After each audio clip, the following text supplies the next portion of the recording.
여러분, 보유세 떠넘기기 때문에 나는 월세 난민이 된다. 이게 무슨 말일까요? 이 말은 말입니다. 그만큼 월세 금액이 높아진다는 거고요. 또 월세 비중이 커진다는 겁니다. 실제로도 말입니다. 여러분, 월세 비중 굉장히 커져요. 2022년 현재 서울 월세 비중이 50%를 결국 넘었습니다. 51.6%가 됐어요. 51.6%. 야, 참 이런 걸 보면 말입니다. 대한민국의 어떤 주거사다리가 완전히 붕괴돼 가고 있다. 이 느낌을 받습니다. 대한민국의 여러분, 주거사다리라는 건 전세가 기초가 되잖아요. 많은 사람들이 전세에 살다가 그죠? 그러다가 전세를 넓혀가고 그러면서 그 전세돈과 합쳐서 작은 아파트를 사고 그러면서 돈 더 벌어서 아파트를 늘려가는 이게 대한민국의 주거사다리의 핵심입니다. 그런데 월세가 이렇게 많이 늘어난다는 것은 여러분 결국 말입니다. 주거사다리가 넘어진다는 거예요. 무너진다는 거예요. 임대차 3법을 시행할 때 이런 우려 굉장히 많이 했거든요. 월세 비중이 커질 거라고. 게다가 세금 폭탄을 때릴 때 월세 비중은 더 커질 거라고 많은 국민들이 우려했고요. 정관전 TV에서도 지속적으로 방송을 했습니다. 그때마다 더불어민주당은요. 뭐라고 이야기했나? 월세가 왜 나빠요? 이렇게 이야기했어요. 월세가 왜 나빠요? 야, 진짜 그거를 보면 여러분 그냥 우라가 터집니다. 우라가. 월세 사는 사람이 얼마나 많습니까? 월세 사는 사람. 저도 사무실이 월세고 뭐 아마 대부분이 월세 사는 게 있을 거예요.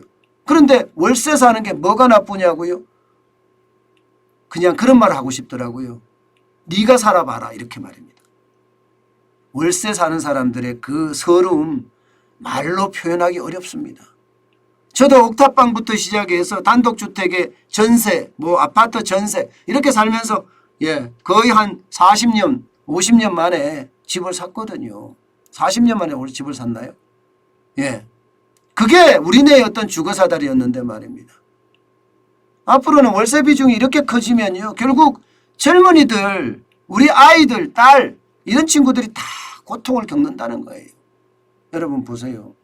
지금 보시면 전세 비중은 2022년 기준으로 48.4%로 떨어지고요. 월세 비중은 51.6%까지 늘어났습니다. 2019년까지만 하더라도요.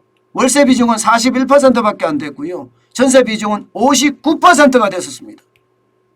2020년도 마찬가지고요. 2021년 당장 말입니다. 임대차 3법이 시작된 해입니다. 임대차 3법이 시작되자마자 달라지잖아요. 전세 비중은 54%로 떨어지고요. 월세 비중은 46%로 올라가더니 급기야 올해 들어서서 이렇게 달라진 겁니다. 이렇게 달라진 거예요. 참 이런 걸 보면 여러분 국회의원이라는 분들이 과연 국민을 생각하나요? 안 합니다. 그들은요 권력에 기생하면서 권력만 바라봅니다. 개처럼 말입니다. 권력만 바라보면 침 질질 흘리면서 나한테 자리 하나 안 주나 이런 생각을 하는 사람 저는 많다고 생각을 합니다. 왜냐하면 소신이 없잖아요. 국회의원들이라는 게. 임대차 3법이 되면 이렇게 되리라는 거 모두가 알고 있었어요. 그런데 왜 이것은 야당은 못 막았으며 국민들만 목이 터져라 외쳤을까요? 참 안타깝습니다. 세금 폭탄 진짜 안타깝습니다. 결국 못 사는 사람들만 더 어려워지는 그런 상황을 맞고 있다는 거예요. 주거사다리까지 무너지니 집 사는 것도 어려워졌다는 이야기가 되는 겁니다. 여러분 그만큼 말입니다. 세금이 많아져서 거기에 대한 것을 월세로 전가하기 때문에 아니면 전세로 전가하기 때문에 이게 월세 비중이 높아지는 거고요. 특히 말입니다. 여러분 이게 전가하는데 내가 전세를 더 올려달라고 하는 집주인의 말에 올려줄 수가 없으니까 월세로 전환하는 그런 뼈아픈 사연들도 지금 넘치고 있는 거예요. 그만큼 보유세가 폭탄이라는 겁니다. 어떤 분은 그래요. 보유세가 뭐가 폭탄이냐? 아니 OECD 기준으로 우리가 낮아 이런 이야기 하는데 그것은요 잘 모르고 하는 이야기예요. 여러분 이거 한번 보세요. OECD 주요국 중에 2016년 대비 2020년 부동산 보유세 증감을 보세요. 대한민국 50.5%예요. 미국은 14.4%고 독일은 10.7%고 캐나다는 8.6%입니다. 일본은 7.8%고요. 영국은 마이너스 1%입니다. 우리만 50.5%예요. 너무 빠른 속도로 폭등했죠. 여러분 50% 오르는 거 여러분 보셨어요? 5년 동안? 아마 여러분 문재인 정부에서 50% 오른 건 수두룩합니다. 수두룩해요. 거의 최저임금도 50% 가까이 올랐죠. 물가는 50%가 아니라 한 100% 올랐다고 생각될 정도로 많이 올랐어요. 임금은 또 얼마나 올랐습니까? 난리도 아닙니다. 그런데 세금은 50% 오른다 이러면 국민 죽으라는 이야기예요. 그래서 가렴 죽으란 말이 왜 나왔겠어요? 가렴 죽우. 가렴 죽우가 백성들에게 가혹하게 세금을 매긴다는 뜻 아니겠습니까? 오죽했으면 문재인 정부를 가렴 죽우 정권이라고 했겠습니까? 저는 이렇게